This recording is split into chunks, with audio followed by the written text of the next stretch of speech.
பாட்டாளி மக்கள் கட்சியில் நடப்பது என்ன? அக்னீஸ்வரன், ராமதாஸ் அவர்களுக்கு பாஜக கூட்டணியில பாமக இருப்பது என்டிஏ கூட்டணியில இருக்க பிடிக்கல, அதிமுகவோடு இணைகிறதுக்கான விருப்பம், அதனாலதான் இந்த பிரச்சனைன்னு சொல்றாங்க. அப்படியா? இது ஒட்டுமொத்த தமிழ்நாட்டிலையும் ஒரு பெரிய ஒரு புயலை கிளப்பி விட்டுருக்குறாங்க பாட்டாளி மக்கள் கட்சி. அது உள்கட்சி பிரச்சனையா, கூட்டணி முரணா, அல்லது அவங்களுக்குள்ள அதிகார போட்டியா அப்படின்னு. இது பெரும்பாலும் திமுகவில் என்ன ஒரு ஃபார்முலா இருந்ததோ அதை தான் இன்னைக்கு பாட்டாளி மக்கள் கட்சியும் நீண்ட நாள்களாக 75 76 மிசா காலத்திலிருந்து இருந்த தமிழ்நாட்டினுடைய தற்போது மாண்புமிகு முதலமைச்சர் திரு மு க ஸ்டாலின் அவர்களை கடைசி வரைக்கும் கலைஞர் கருணாநிதி அவர்கள் செயல் தலைவராக தானே வச்சிருந்தார். ஸோ அந்த இது கொஞ்சம் இங்கேயும் வரும்ல. ஐயா, நீங்க திமுக அதிமுக தான் அப்படி இருக்கணுமா, நாங்களும் பாமகவும் அதை ஃபாலோ பண்றோம் அப்படின்னு நினைக்கிறாங்க. அப்படிதான் நான் பார்க்குறேன். ஆனால் ஒட்டுமொத்தமாக பாட்டாளி மக்கள் கட்சி அப்படிங்கிறது தமிழ்நாட்டிற்கு தேவையான ஒரு இயக்கம். இன்னைக்கு அது குடும்ப அதிகாரத்தை பிரித்து கொடுக்கிறது எது? ஒரு இயக்கம்ன்றது சார், இந்த நாட்டுக்கு நல்லது செஞ்சா அந்த இயக்கம் இருக்குன்னு நாம விரும்புகிறோம். அது மது ஒழிப்பு கொள்கையில தமிழ்நாட்டில் எல்லா கட்சிகளுக்கும் ஒரு நிலையான கொள்கை இன்னைக்கு கூட ஒரு நிலையான கொள்கை இல்லாத போது பாட்டாளி மக்கள் கட்சிக்கு அது இருக்கிறது. அது கடைகள் அகற்றதிலிருந்து உச்ச நீதிமன்றம் வரைக்கும் போனதிலிருந்து எல்லாவற்றுக்கும் அது அவர்கள் ஒரு பொறுப்போடு தன்மையாக நாட்டு நலன் கருதி இயங்குறாங்க. அப்படிதான் நான் பார்க்கிறேன். தமிழ்நாட்டை பொறுத்தளவில் சார், உங்களுக்கு நீண்ட பழுத்த அரசியல்வாதிகள் என்று சொல்லக்கூடிய பெயர் பெற்ற தமிழ்நாட்டு நலனுக்காக இருந்தவர்கள் ஐயா நல்லக்கண்ணு அவர்கள், திரு பழ நெடுமாறன், அதற்கு பிறகு மருத்துவர் ஐயா ராமதாஸ் அவர்களும் அதே இதில் இருக்கு. இன்னைக்கு அவருடைய அறிக்கையெல்லாம் பார்த்தீங்கன்னா ரொம்ப ரொம்ப கூர்மையாக இருக்கும். அவர்களுக்கு ஆளுகிற அரசு இன்னைக்குள்ள பேட்டியில என்ன விஷயத்தை கூர்மையா பாக்குறீங்க நீங்க? இன்னைக்கு அவங்க பேட்டியில இது 2026 தேர்தலில் மகனிடம் விட்டால் இந்த கட்சியில் தவறான முடிவெடுத்து இந்த இயக்கம் போய் சரிவை சந்திச்சிருமோ. தவறான முடிவுன்னு எதை சொல்றீங்க? ஒரு பக்கம் பாட்டாளி மக்கள் கட்சி பாஜகவோட கூட்டணியா 2020 பாஜக கூட போறது தவறான முடிவு அப்படின்னு ராமதாஸ் நினைக்கிறாரு. அது பிறகு எதுக்கு அவரை தலைவரா கொண்டு வந்தீங்க சொல்லுங்க? அவர் எடுக்கக்கூடிய எல்லா முடிவும் நேர்த்தியாகவும் நாட்டு மக்களுக்கு நல்லதாக இருக்குன்னால கொண்டு வந்தீங்க. பிறகு இருக்கு அவரை 36 வயசுல மத்திய அமைச்சராக்குனீங்க. திரு தயாநிதி மாறன் அவர்களும் திரு அன்புமணி ராமதாஸ் அவர்களும் கேபினெட் மினிஸ்டர்ஸ்ல 36 வயசுல இந்தியாவில் வந்தவங்க. அப்படி இருக்கிற போது அன்னைக்கு எப்படி ஏன் ஆக்குனீங்க? ஆக அன்னைக்கு இருந்ததும் இன்னைக்கு 2025 நீங்க எடுக்கக்கூடிய முடிவும் முரண்பாடா தெரியலையா? எதற்காக அன்னைக்கு கேபினெட் ஆக்குனீங்க 36 வயசுல? எதற்காக இன்னைக்கு தலைவர்ல இருந்து செயல் தலைவரா மாத்துறீங்க? அமைச்சர் பதவி கட்சியில எல்லாருக்கும் வந்தலாம். தலைவர் எல்லாமே அரசியல் தானே சார். இல்ல, தலைவரா இருந்தவர் என்ன சரியா செயல்படலைன்னு நீங்க நினைக்கிறீங்க? யாரு? அன்புமணி. இல்ல, செயல்படுவது என்பது வேற. ஆனா நான் பொதுவான பார்வையில் எப்படி பார்க்கிறேன்னா, இப்ப நண்பர் ஜீவசகாப்தன் அவர்கள் பேசும்போது கூட இது இதெல்லாம் வாக்கு வங்கிக்காகத்தான் அப்படின்னு சொன்னார். ஆனால் நான் எப்படி இதை பார்க்கிறேன் அப்படின்னா, 2021 அதிமுகவுடன் கூட்டணி, அதிமுக பாமக கூட்டணி. அப்ப அவங்க எடுத்த வாக்கு சதவீதம் 3.8 விழுக்காடு. ஆனா 2024 பாராளுமன்ற தேர்தல்ல அப்படியே நேர்மாறா பாஜகவுடன் கூட்டணி. இல்ல, அப்பவும் பாஜக கூட்டணியில இருந்தாங்க. 2021லயும் பாஜக கூட்டணியில இருந்தாங்க. நான் 2024 பாராளுமன்ற தேர்தல் சொல்றேன். சட்டமன்ற தேர்தலுக்கு அவங்க அதிமுகவுடன் இருந்தாங்க.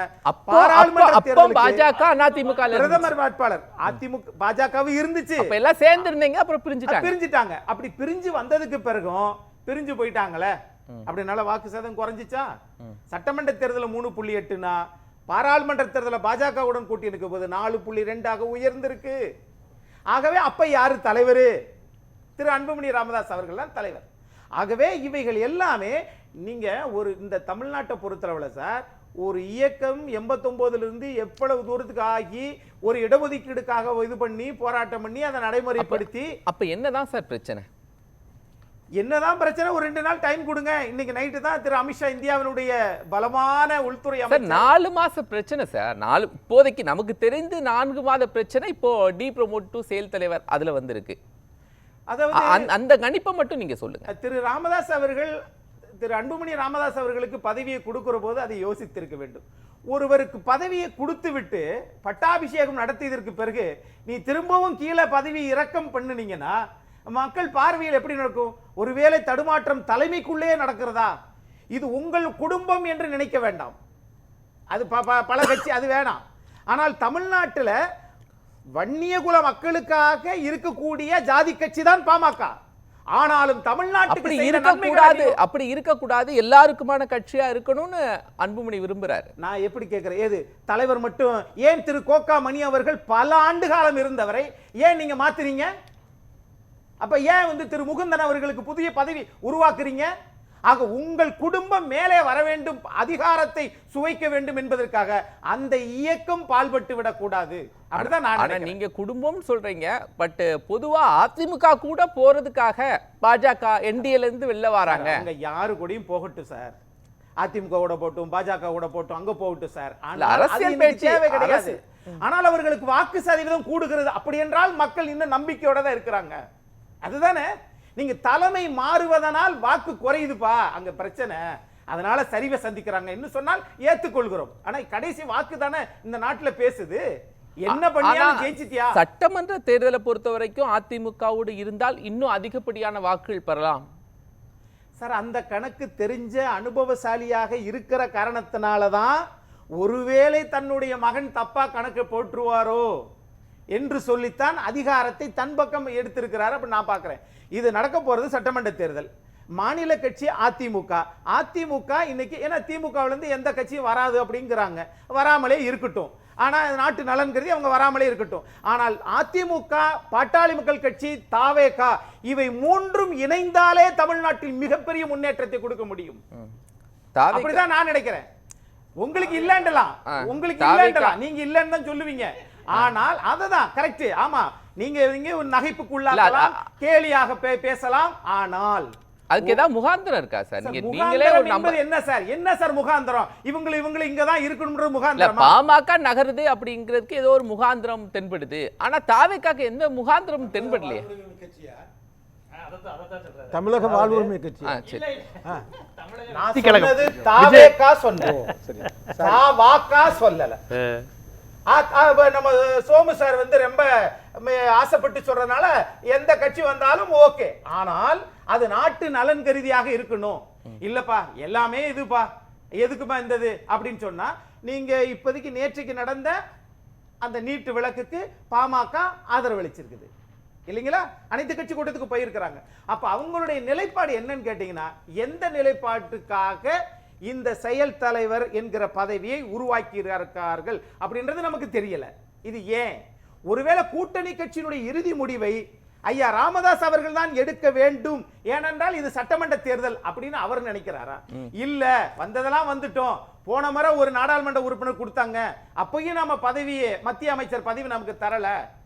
ஆகையினால இந்த தடவை மீண்டும் அதிமுகவுடன் ஒரு கூட்டு வச்சு நாடாளுமன்ற உறுப்பினர் வாங்கி, ராஜ்யசபா நாடாளுமன்ற உறுப்பினர் வாங்கி மத்திய அமைச்சராக வரலாம் என்கிற ஆசை இருக்கலாம். எல்லாவற்றுக்கும் ஒரு இது உண்டு. தொண்டர்கள் எல்லாம் அன்புமணி மீண்டும் தலைவராகணும் அப்படின்னு சொன்னால் என்ன நடக்கும்? அதுக்கான வாய்ப்பு இருக்கா? அப்படியெல்லாம் சொல்ல மாட்டாங்க சார். இது வந்து ஒரு பொலிட்டிக்கல் ஸ்டண்ட். ஆகையினால இது வந்து தொண்டர்கள் எல்லாம் வந்து இப்ப இவரை நேசிக்கிறார்கள் என்றால் ஐயா திரு ராமதாஸ் அவர்களை வெறுக்கிறார்கள் என்று பொருள் இல்லை. அதை முதல் புரிஞ்சுக்கணும். ரெண்டு பேரும் ஒண்ணுதான். அவர் தகப்பன், இவர் வந்து மகன், அவ்வளவுதான். அப்ப இவரை நேசிக்கிறவர்கள் அவரை வெறுக்கிறார்கள் என்று பொருள் இல்லை. இதுல என்ன பிரச்சனை வருதுன்னா, திரு முகுந்தன் அவர்களை கொண்டு வந்ததற்கு பிறகு ஆக என்னடா ரெண்டு பாதை வருது, ஒரே பாதையில தானே போயிட்டு இருந்துச்சு. நம்ம அப்பா தானே இந்த கட்சி ஆரம்பிச்சாரு, அதற்கு பிறகு நான் தானே இது வர வேண்டும் என்கிற ஒரு முயற்சி, ஒரு உந்துவேகம் அவங்களுக்கு இருக்கிறதுனால அந்த முரண்பாடா கூட இருக்கலாம். இப்போ அன்புமணி அவர் என்ன சொல்றாரு, பாஜகவோடுன்னு அன்புமணிய டீம் இல்லை அன்புமணி தான் தலைவராக இருக்கணும்னு சொல்லக்கூடிய எல்லாருமே அவருடைய முடிவு தான் சரின்னு சொல்லும்போது, நாளைக்கு தேர்தல் வருகிற போது அவங்க எப்படி அதிமுகவோடு இணைவாங்க? அந்த மாதிரியான சிச்சுவேஷன் பிரச்சனையா வராதா? நீங்க இந்த தென்னை மரத்தில் கூட பார்த்தீங்கன்னா கீழே உள்ள இருக்கிற மட்டை வந்து ரொம்ப காஞ்சு போயிருக்கும், மேலே இருக்கிறது கொஞ்சம் பசுமையாக பச்சையாக இருக்கும். ஆனால் பச்சையாக இருக்கிறத பார்த்து தான் கீழே உள்ளது சொல்லுமா, பார்த்தியா எப்படி எப்படி காஞ்சு போயிட்ட பார்த்தியா அப்படின்னு நினைக்கும். அரசியலில் அது நீங்க ஆளுங்கட்சி ஆனீங்கன்னா உங்களுக்கு எல்லா ராஜ மரியாதை சல்யூட் கிடைக்கும். அரசியல்ல திரு ஐயா ராமதாஸ் அவர்கள் இல்லாமல் திரு அன்புமணி அவர்கள் இல்லை. ஆனால் அன்றைக்கு இருந்த சூழல் அது ஏற்றுக்கொள்ளப்பட்டது. சமூக நீதிக்காக போராடினாங்க. உண்மையா தமிழ்நாட்டு மக்களுக்கு மதுவிலக்குல இன்னைக்கு தன் நிலைமை மாறாம இருக்கிறாங்க. பார்லிமெண்ட் எலெக்ஷன்ல 10 இடங்கள் என்டிஏல அவங்க நின்னாங்க. எது சார்? பார்லிமெண்ட் எலெக்ஷன்ல 10 இடங்கள்ல நின்னாங்க. அதே மாதிரி அசெம்பிளி எலெக்ஷன்ல இவங்க கேட்கிற தொகுதிகளை அதிமுக கொடுத்துருமா? நீங்க பார்லிமெண்ட்ல 10 தொகுதியில நின்றாங்க. எத்தனை தொகுதி பாஜக நின்றுச்சு? பலமானது எத்தனை தொகுதி? ஆனால் ஒன்று கூட பாமக நீங்க சொன்ன மாதிரி 4 எத்தனை தொகுதி கொடுத்தா என்ன? ஒண்ணு கூட வெற்றி பெறல. 40க்கு 40 வாஷ் அவுட். அதிமுக வெற்றி பெறல சார். அதிமுக வெற்றி பெறல. ஆமா, அதிமுக வெற்றி பெறல. கோவம் வருது பாருங்க பாகிஸ்தானுக்கு. இல்ல, அவர் பேசும்போது அமைதியா இருந்தார். நிதர்சனத்தை அவர் சொல்றாரு. அதிமுக கூட தான் வாஷ் அவுட். ஆமா, ஆனா அந்த வாஷ் அவுட் ஆன அதிமுக தான் 2 நாடாளுமன்ற உறுப்பினர்களை முன்னாள் மத்திய அமைச்சர்களுக்கு ஐயா ஜி.கே. வாசன் அவர்களுக்கும் ஐயா அன்புமணி அவர்களுக்கும் கொடுத்தச்சா இல்லையா? சார், எதன் அடிப்படையில்? அப்ப கூட்டணியில இருந்தாங்க. அப்ப கூட்டணியில இருந்தாங்க. 2021ல அவங்க கட்சி ஓட்டு அதிமுகக்குள்ள போச்சுது இல்ல. இப்பயும் பாமக அதிமுக கூட கூட்டணி வரலாம், அல்லது வேண்டாம் வேண்டாம் நாம அங்கே இருப்போம்.